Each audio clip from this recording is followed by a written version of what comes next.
Hey everybody, Todd here, and welcome back to another Wellness Talks Briefs. Have, do, be.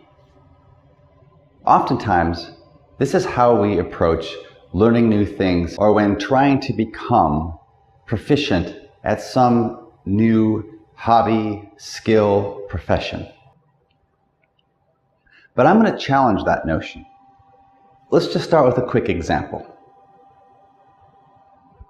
How often in the past have you decided to try a new hobby or begin to move into a new profession or learn a new skill, and you went out and you bought the things that you thought you would need in order to do that new activity?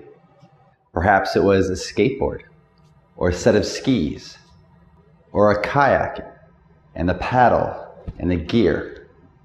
And yet several weeks later, and possibly even months, that equipment, those tools that you bought, those paintbrushes that you picked up, that book on how to write CSS script is just sitting there. It's not doing anything.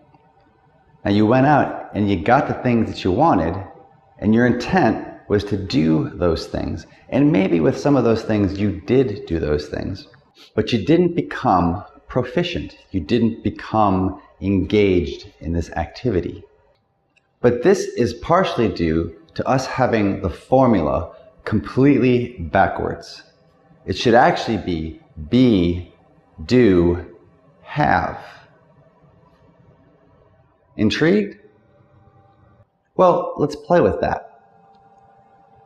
The first example I gave you was we went out and we got the things that we needed in order to be able to do those things so that we could be that person. Isn't that how it's supposed to work? But there's a critical component missing in this approach. Now, think of those times though, when you remembered something you had done when you were a child, or something that you saw that just spoke to you, motivated you, made you want to go out and get those things. Or quietly you've been contemplating moving into being an artist or a musician. You were into the music to begin with. Now you were just trying to express this inner musician in a different way.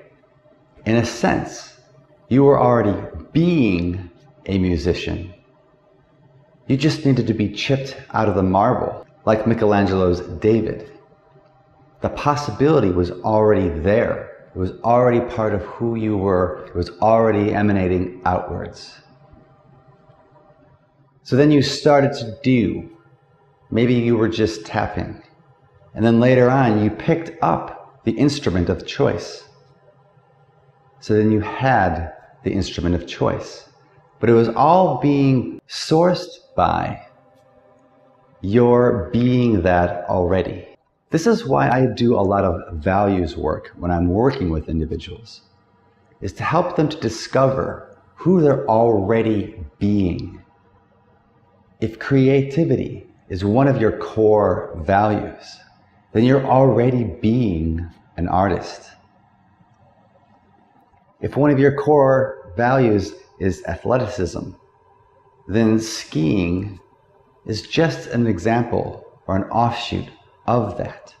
You're already an athlete.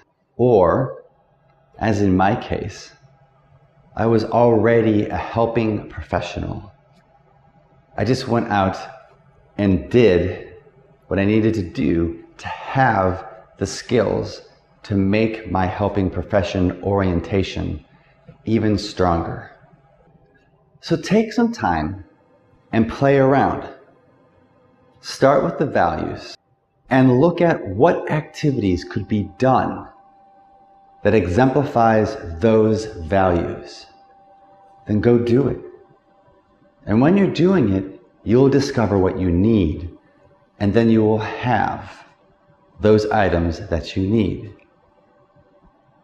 Now, this doesn't mean that there aren't times when you won't go out and get something and do it because it's absolutely brand new to you. But what I am saying is if you use your values as the guide. For instance, because creativity is one of my core values, I did at one point in time go out and I got a small pad, and I got some paints, and I got some brushes. And I tried it, and I loved it. But I didn't love it enough to do it all the time. It's kind of a one-shot thing. I truly enjoyed the time I did this, but it wasn't the medium I enjoyed the most. I would rather actually, as I found, use charcoals or photography.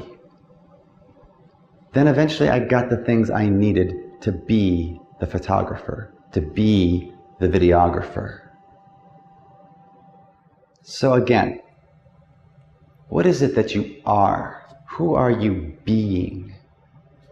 Then go do it, and you'll discover what you need, and then you can have it all